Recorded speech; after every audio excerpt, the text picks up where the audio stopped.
L'histoire du semeur. Une leçon bien connue de Jésus que l'on peut trouver dans le Nouveau Testament de la Bible est la parabole du semeur.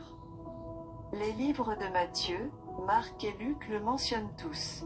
Un agriculteur est vu dans cette histoire comme il plante des graines. Les oiseaux prennent certaines des graines qui tombent sur le chemin. Certaines plantes qui atterrissent sur un terrain accidenté fleurissent rapidement mais finissent par se flétrir d'un manque de racines profondes. D'autres se dispersent parmi les épines, étouffant les plantes à mesure qu'elles se développent. Enfin, certaines graines atterrissent sur un sol fertile et poussent dans une récolte abondante. Cette histoire a été utilisée par Jésus pour démontrer les nombreuses façons dont les individus répondent à la parole de Dieu.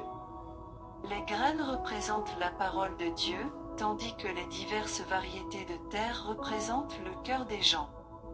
La semence sur le chemin représente des individus qui entendent mais ne comprennent pas la parole, et les oiseaux représentent le diable, qui vole la parole.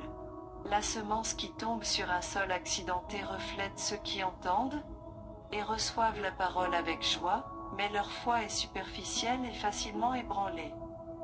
Les épines signifient les problèmes et les plaisirs de cette vie qui détournent l'attention des gens de la parole de Dieu. Enfin, la graine qui tombe sur un bon sol représente ceux qui entendent, comprennent et appliquent le mot. La parabole du semeur sert de puissant rappel que la façon dont nous répondons à la parole de Dieu décide finalement de la réussite de nos vies. Elle nous pousse à réfléchir sur notre cœur pour nous assurer d'être ouverts à la parole de Dieu et déterminés à vivre selon sa volonté.